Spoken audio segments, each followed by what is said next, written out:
नमस्कार दोस्तों, कैसे हैं आप लोग। उम्मीद करता हूं सभी लोग स्वस्थ होंगे और मस्त होंगे। स्वागत करता हूं आपका गौतम सीटेट क्लासेस में।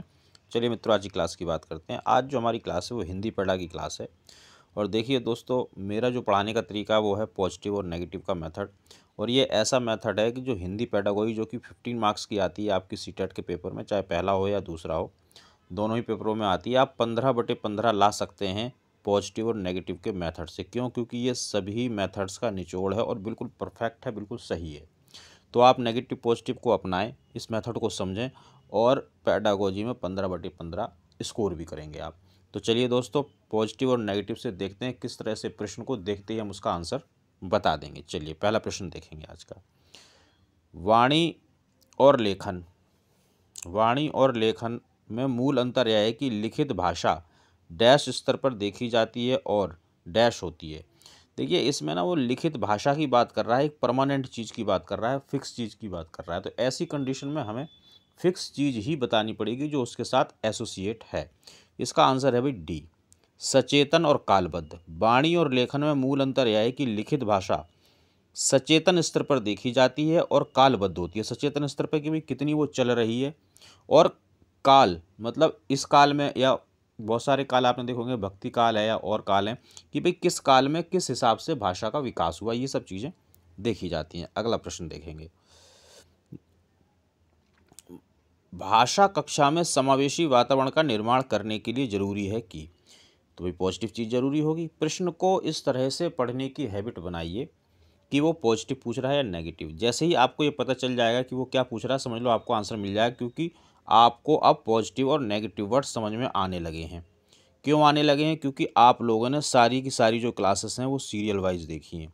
और भाई जिसने सीरियल वाइज क्लास नहीं देखी है वो सीरियल वाइज क्लासें देखे बिना स्किप किए, तभी ये पॉजिटिव और नेगेटिव समझ में आएगा। लेकिन अगर आपने पॉजिटिव नेगेटिव समझ लिया तो मैं गारंटी देता हूँ कि आपका एक भी क्वेश्चन गलत नहीं होगा। चलिए देखते हैं इसमें। बच्चों की सभी आवश्यकताओं को पूर्ण किया जाए। आवश्यकता अगर बच्चे की है तो पॉजिटिव। बच्चों को विविध दृश्य श्रव्य सामग्री उपलब्ध कराई जाए। विविध और दृश्य श्रव्य सामग्री पॉजिटिव। ये जो मैं गोला बनाता हूँ ये पॉजिटिव का होता है, ध्यान रखना। बच्चों के प्रति अति उदारवादी दृष्टिकोण रखा जाए, अति नेगेटिव। बच्चों को विविध भाषाओं को पढ़ाया जाए, विविध पॉजिटिव। अब देखिए वो पॉजिटिव पूछ रहा था, इसमें ये जो थर्ड है ये तो नेगेटिव है, बाकी तीन में हमें हमारे पॉजिटिव वर्ड्स मिले हैं। तो अब क्या करें? अब हम ये करें कि अपने मंत्र लगाएंगे। पहला मंत्र आप देखिए कि इसमें विस्तार कहाँ है, बच्चा कहाँ ज़्यादा सीखेगा, बच्चों को कहाँ ज़्यादा फ़ायदा होगा। तो देखो मैं पहला अगर देखता हूँ तो सब बच्चों की सभी आवश्यकताओं को, क्या बच्चे की सभी आवश्यकताएं विद्यालय में पूरी हो सकती हैं? सभी आवश्यकताएं नहीं हो सकती। सिर्फ स्कूल में टीचिंग से जो रिलेटेड आवश्यकताएं हैं वो हमें पूरी करनी है। वैसे तो बच्चे की पता नहीं क्या क्या आवश्यकताएं होंगी, तो इसको होल्ड पे कर दो भाई। दूसरा देखो, बच्चों को विविध, पॉजिटिव है, दृश्य सिर्फ पॉजिटिव सब है। अब चौथा देखेंगे, बच्चों की विविध भाषाओं को पढ़ाया जाए, यानी कि बच्चों को विविध भाषाएं पढ़ाया जाए। तो क्या प्राइमरी लेवल पे जहाँ पे हमारा बच्चा 5 से लेकर 10 साल तक का है, ये कई सारी भाषाएं सीख सकता है? नहीं सीख सकता है। तो भाई इसको भी हटाओ। दूसरा मंत्र क्या था कि अगर पॉजिटिव पूछ रहा है तो ये देखो पॉजिटिव कहाँ ज़्यादा है। देखो इसमें एक पॉजिटिव है, इसमें दो पॉजिटिव है, इसमें भी एक पॉजिटिव है, तो उस हिसाब से भी आंसर हमारा बी है।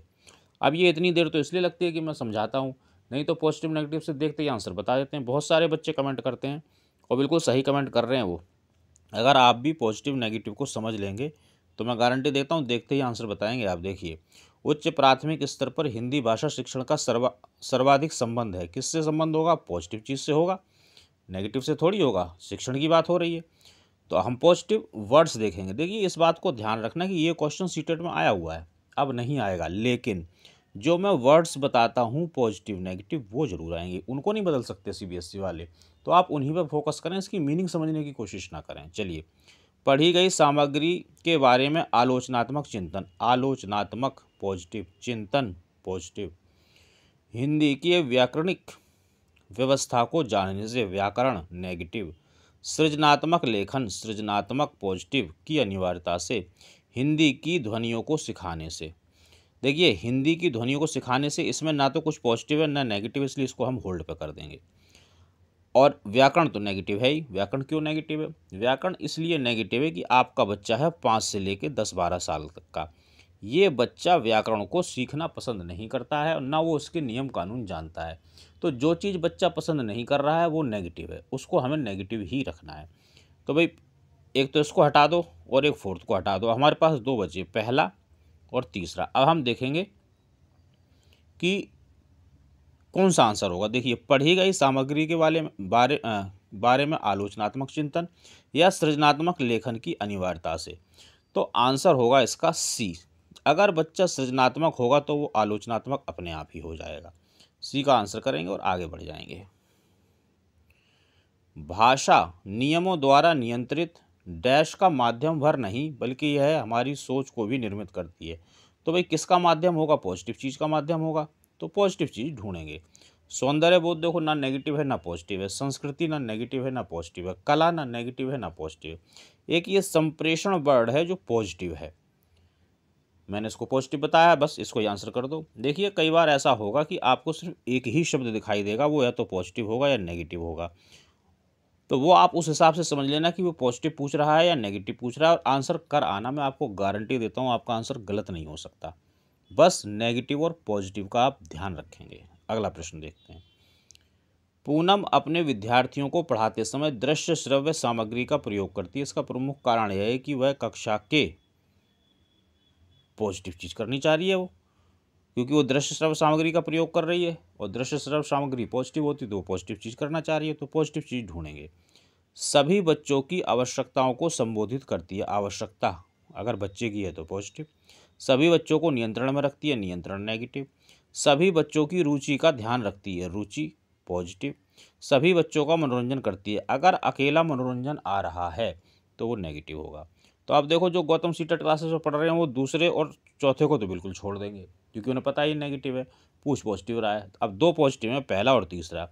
तो देखिए, मेरे हिसाब से आंसर होना चाहिए ए, कि सभी बच्चों की आवश्यकताओं को संबोधित कर रही, क्योंकि आपकी क्लास समावेशी क्लास है और उस क्लास में दृश्य श्रव्य सामग्री का प्रयोग करना जरूरी है, क्योंकि हो सकता है कोई CWSN बच्चा हो और उसकी आवश्यकता हो दृश्य के लिए, या कोई बच्चा ऐसा है जिसको कम सुनाई देता है तो वो दृश्य के लिए उसकी आवश्यकता हो जाएगी, या जिसे कम दिखाई देता है तो उसके लिए श्रव्य आवश्यकता हो जाएगी। तो भाई ये बच्चों की आवश्यकताओं को संबोधित कर रही है। बट आई डोंट नो क्या हुआ, हालांकि पॉजिटिव तो थर्ड भी है, लेकिन CBSE ने इसका आंसर थर्ड दिया है। तो भाई हम CBSE के अपोजिट नहीं जा सकते हैं, और कहानी ये है कि CBSE को आप चैलेंज भी नहीं कर सकते। आप अगर चैलेंज करोगे भी तो वो बता देंगे इसका कि भाई क्यों उन्होंने ये आंसर किया है। तो भाई आंसर है इसका सी। इसमें थोड़ा सा कन्फ्यूजन है, वो मैंने आपकी दूर कर दी। अगला प्रश्न देखेंगे। कक्षा 8 के बच्चों को सतत आकलन करने में सबसे अधिक महत्वपूर्ण क्या है? पॉजिटिव चीज़ महत्वपूर्ण होगी। देखो भाई, पॉजिटिव नेगेटिव इतने सारे प्रश्न मैंने करवा दिए, लगभग अभी मेरे चैनल पर 1300-1400 प्रश्न मैं करवा चुका हूँ, और पूरे के पूरे जो प्रश्न हैं सारे के सारे CBSE के, और सब मैंने पॉजिटिव नेगेटिव से कराए हैं। तो भाई ये प्रॉपर मेथड है, बल्कि सभी मेथड्स का निचोड़ है, जो देखते ही आप प्रश्न देखेंगे और नेगेटिव पॉजिटिव से आंसर बता देंगे। तो भाई इस मेथड को अपना लो, इसकी प्रैक्टिस करो ज़्यादा से ज़्यादा, अगर CTET क्लियर करना चाह रहे हो तो। क्या पूछ रहा है? पॉजिटिव। लिखित परीक्षा परीक्षा नेगेटिव। भाषा प्रयोग की क्षमता, भाषा प्रयोग पॉजिटिव। मौखिक परीक्षा, देखिए ये कुछ हद तक पॉजिटिव होती है, कुछ हद तक, ज़्यादा नहीं होती, कुछ हद तक होती है। व्याकरण नेगेटिव, ये तो मैंने बता ही रखा है। अब कुछ बच्चे जो पहली बार मेरा वीडियो ये वाला देख रहे हो सोच रहे होंगे सर क्या नेगेटिव पॉजिटिव कह रहे हैं। तो भाई नेगेटिव पॉजिटिव अगर समझना है तो जिस सब्जेक्ट की भी क्लास देख रहे हो वो सीरियल से देखो, सीरियल वाइज देखिए सारी क्लास, और क्लास को स्किप मत करना, क्योंकि अगर आपने क्लास स्किप कर दी तो नेगेटिव क्यों नेगेटिव होता है, पॉजिटिव क्यों पॉजिटिव होता है, वो आपको समझ नहीं आएगा। और वो समझ में नहीं आया तो फिर मेरे पढ़ाने का फ़ायदा नहीं है। यूट्यूब पे बहुत सारे लोग पढ़ाते हैं, इसी तरह के प्रश्न करवाते हैं, कहते हैं जी ये आंसर है, ये क्वेश्चन है और ये इसका आंसर है। तो इसमें वो कोई बड़ा काम नहीं करते हैं, तो आप भी कर सकते हो। मेन चीज़ है कि कौन आंसर है कौन आंसर नहीं है, ये पता होना ज़रूरी है, क्योंकि CTET में जब तक आपको चारों ऑप्शन की मीनिंग पता नहीं होगी, आप उसमें बिल्कुल क्लियर नहीं होंगे, आप सही आंसर नहीं करके आ सकते। आपको चारों चीज़ पता होनी चाहिए विद रीजन, वो मैं बताता हूँ आपको। चलिए अब देखिए, भाषा प्रयोग और मौखिक परीक्षा बहुत कम पॉजिटिव होता है, पॉजिटिव तो होता है लेकिन बहुत कम पॉजिटिव होता है। और जब भाषा प्रयोग बच्चा सीख गया तो सतत आकलन हो गया, समझ लो। भाषा प्रयोग बहुत ज़्यादा पॉजिटिव है, इसलिए इसी को आंसर करेंगे। इसलिए भाई नेगेटिव पॉजिटिव की ज़्यादा से ज़्यादा प्रैक्टिस कीजिए आप। बच्चे की भाषा समाज के साथ संपर्क का ही परिणाम है, विचार किसका है। देखिए, जब वो किसी का विचार पूछेगा तो आपको उसका विचार ही बताना पड़ेगा, इधर उधर हम नहीं जा सकते। तो समाज की बात किसने की? वाइगोस्की ने की।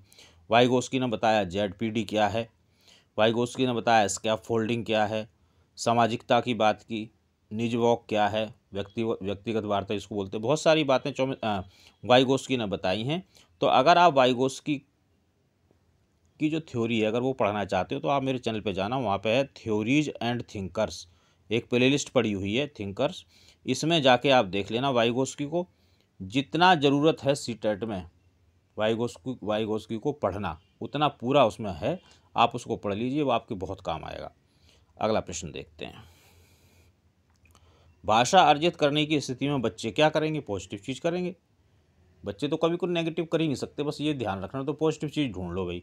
भाषिक नियमों को स्वाभाविक रूप से रटते हैं। रटना, याद करना, स्मरण करना, प्रत्यस्मरण करना, कंठस्थ करना, सुनाना, दोहराना, नकल करना, ये सब नेगेटिव वर्ड हैं।